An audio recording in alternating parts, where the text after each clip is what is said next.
सबसे पहले हम लोग ये जानते हैं कि आखिरकार ये कस्टमर रिक्वेस्ट फॉर्म है क्या। तो देखिए, अगर आपको अपने अकाउंट में एक प्रॉब्लम के साथ साथ कई सारे प्रॉब्लम है, जैसे कि मान लीजिए कि आपके अकाउंट में मोबाइल नंबर से संबंधित कोई दिक्कत है कि मोबाइल नंबर आपको चेंज करवाना है।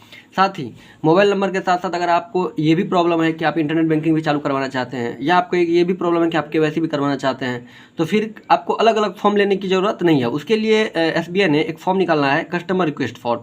यानी कि अगर आपको ढेर सारे प्रॉब्लम है अपने अकाउंट से संबंधित, तो फिर आप इस फॉर्म को भरेंगे और जो जो प्रॉब्लम है, इस प्रॉब्लम इसमें मेंशन किया गया है, इसमें आप टिक करेंगे और टिक करने के बाद जब आप वहाँ पर जमा करेंगे तो आपके सारे प्रॉब्लम को सॉल्व कर दिया जाएगा। तो अब हम बात करते हैं, देखते हैं कि इसमें कौन कौन सा समस्या के बारे में बताया गया है कि क्या क्या प्रॉब्लम आपके अकाउंट से संबंधित हो सकता है, जिस पर आप टिक करेंगे और इसके बारे में अगर आप सारा इन्फॉर्मेशन डाल देंगे तो आपका जो अकाउंट से संबंधित कोई भी प्रॉब्लम है उसको सॉल्व कर दिया जाएगा। अलग से आपको कोई भी फॉर्म या एप्लीकेशन लिखने की ज़रूरत नहीं है। आइए शुरुआत करते हैं और इस फॉर्म को भरते हैं। तो देखिए, सबसे पहले अगर आप ऊपर की कॉलम में जाएंगे तो यहाँ लिखा हुआ है अकाउंट नंबर। तो आपको अगर अपने अकाउंट से संबंधित सबसे पहले अगर कोई समस्या है तो सबसे पहले आप अपना अकाउंट नंबर लिख देंगे। जो भी अकाउंट नंबर है वो अकाउंट नंबर यहाँ पर आप अपना लिखेंगे। ठीक है, यहाँ पर आप अपना अकाउंट नंबर लिख देंगे। अब इधर जब चलेंगे आप तो यहाँ पर लिखा हुआ है स्टेट बैंक ऑफ इंडिया। अब आपको जहाँ भी से भी आपका अपना ब्रांच है, वो ब्रांच का नाम आप लिखेंगे। तो मेरा ब्रांच फिलहाल निर्मली से है, तो मैं अपना ब्रांच का नाम यहाँ पर लिख दे रहा हूँ, निर्मली लिख दे रहा हूँ। ठीक है, आपका जहाँ भी ब्रांच है वो ब्रांच का नाम आप लिख देंगे यहाँ पर। अब शुरुआत करते हैं कि आखिरकार क्या क्या समस्या इस फॉर्म के थ्रू आप सॉल्व करवा सकते हैं। तो सबसे पहला जो समस्या इसमें लिखा हुआ है 1 नंबर पर, for issue of chequebook.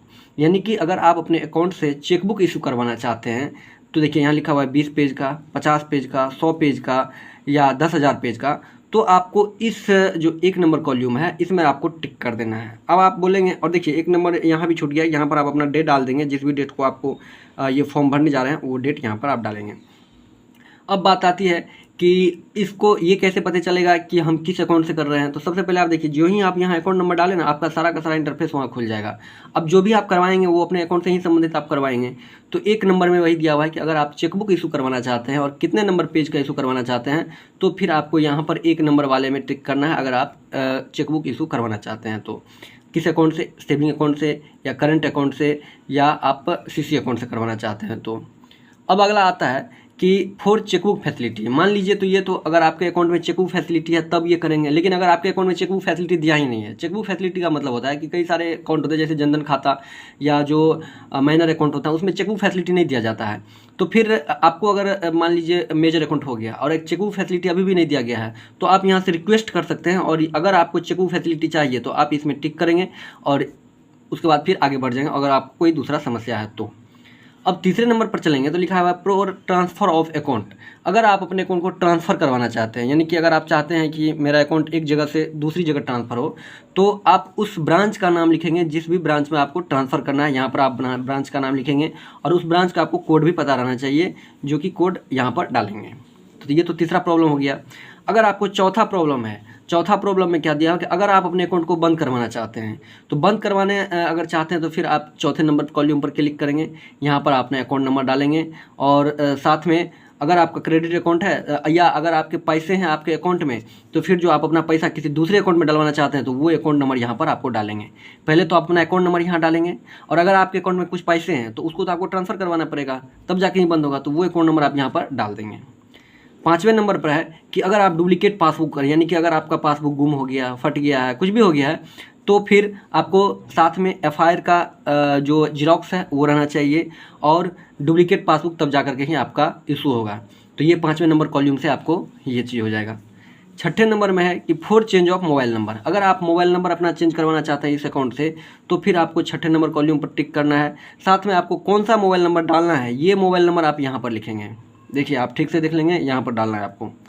7वें number पर है कि आप अपने अकाउंट में एसएमएस अलर्ट चाहते हैं कि, यानी कि आप जब अपना रजिस्टर्ड मोबाइल नंबर कर देते हैं तो एक बैंक की तरफ से मैसेज आता है, जैसे जो ही पैसा जमा करेंगे, जो ही पैसा निकालेंगे, सारा एसएमएस आता है। तो वो आप चाह रहे हैं कि नहीं चाह रहे हैं, क्योंकि इसके लिए पैसा कटता है, तो वो आप चाह रहे हैं कि नहीं चाह रहे हैं। अगर नहीं चाह रहे हैं, अगर चाहते हैं तो फिर आप वहाँ मोबाइल नंबर डालेंगे और यहाँ पर क्लिक करेंगे।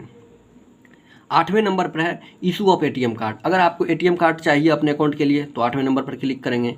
9वें नंबर पर है एटीएम पिन जनरेशन। मान लीजिए आपके पास एटीएम आ गया है लेकिन आपको पिन जनरेट नहीं करने आता या पिन आपको नहीं पता है, तो फिर आपको अगर एटीएम पिन जनरेट करना है तो बैंक के थ्रू आपको इसको जनरेट कर सकते हैं। इसके लिए आपको यहाँ पर कार्ड नंबर, जो कार्ड आया हुआ है बैंक की तरफ से, वो एटीएम कार्ड नंबर जो 16 अंकों का होता है वो आपको इसमें डाल देना है।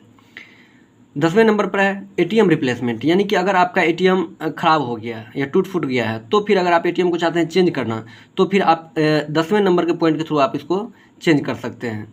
ठीक है, उसके बाद जो एटीएम का पुराना वाला एटीएम नंबर है वो यहाँ पर लिख डालेंगे। 11वें नंबर में है कि प्लीज़ ट्रांसफ़र, यानी कि यहाँ से आप पैसे ट्रांसफ़र कर सकते हैं। अगर आप अपने अकाउंट का पैसा किसी दूसरे अकाउंट में ट्रांसफ़र करना चाह रहे हैं तो फिर आपको 11 नंबर वाले कॉलम पर टिक करना है। यहाँ पर आप टिक करेंगे, अपना अमाउंट डालेंगे, उसके बाद ये डेट डालेंगे और फिर वो अकाउंट का आप डाल देंगे जिस अकाउंट में आपको पैसा डालना है।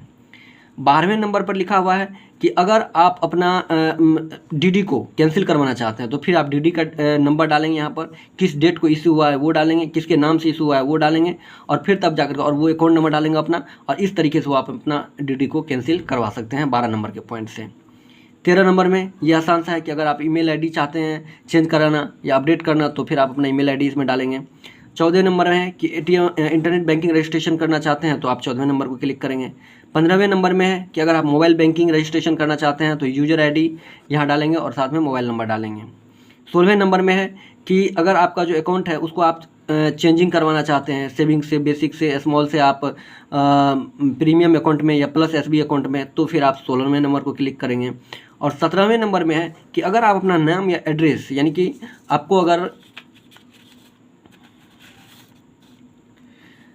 17वें नंबर में है कि अगर आपको नाम या अपना एड्रेस अगर आपको चेंज करना है तो फिर आप यहाँ पर यहाँ पर ये वाला जो कॉलम है इसमें आप अपना नाम डालेंगे, एड्रेस डालेंगे अभी जो फ़िलहाल वाला है, और चेंज अगर आप करना चाहते हैं तो इसमें आप अपना चेंज वाला और एड्रेस यहाँ पे डाल करके, और ये फॉर्म के नीचे जो सिग्नेचर है यहाँ पर आप फुल नेम के साथ सिग्नेचर कर देंगे और ये फॉर्म आपको फुल नेम के साथ यहाँ सिग्नेचर कर देंगे और ये आपको जमा कर देना है। तो इस तरीके से ये फॉर्म है, ये फॉर्म को आप जमा करेंगे और जो प्रॉब्लम है, एक साथ कई सारे प्रॉब्लम हुआ तो उसको आप देख लेंगे।